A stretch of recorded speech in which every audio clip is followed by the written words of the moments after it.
तो सर इस बार जो आपने प्रीलिम्स क्रैक किया, मेंस क्रैक किया, हाँ क्या प्रीलिम्स के लिए क्या स्टडीज है सर? जो प्रीलिम्स देने वाले हैं इस बार 2025 में, हाँ उनके लिए क्या रहेगा, क्या मैसेज? अटेम्प्ट्स आएगा 4 मेंस बेसिकली। आपको बहुत बहुत कंग्रेचुलेसन आईएएस इंटरव्यू देने के लिए। धन्यवाद सर पहले तो ये बताइए, आप अभी सर्विस में हैं? जी।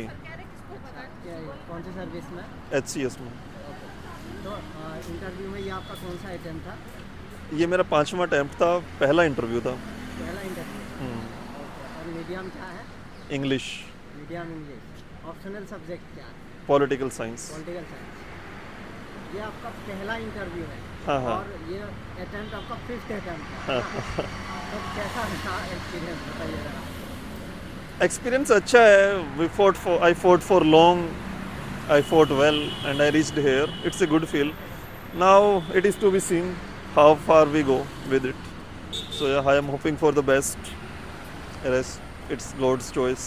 ओके, थोड़ा सा प्रीवियस अटेम्प्ट के बारे में बताइए, जैसे कि आपका Previous attempts I gave 4 mains basically, okay. and yeah, I missed closely in 2 mains. So this तो time सर पहला अटेम्प्ट आपने किस साल दिया था? 2020 2020 में।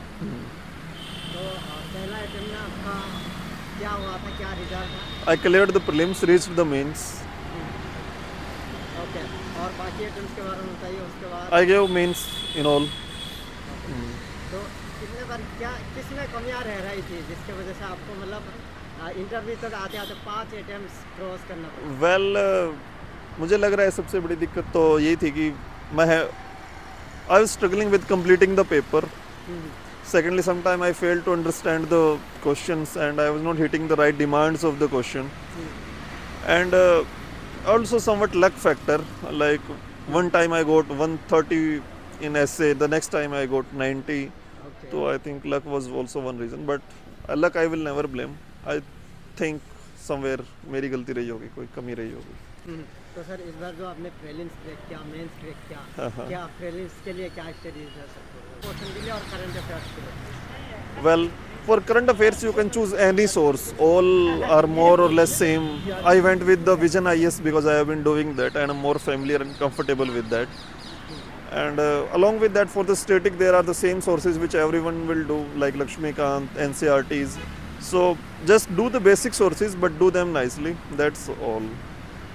ओके। मेंस के बारे में बताइए, आंसर राइटिंग आपने कब से शुरू की? Well, आंसर राइटिंग तो इतने मेंस हो गए हैं कि कर ही रहे हैं, but this time I took it seriously. Exam नहीं मिलते हो जा रही। Well, it depend on the attempt to attempt. Initially, in the first attempt, I really attempted many. I believe 60 to 70 mocks I gave.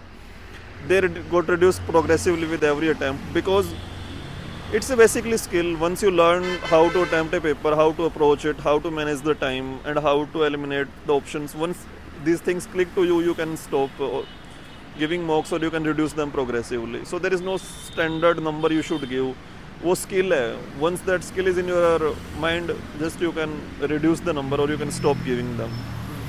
And everyone learn at different pace. Okay.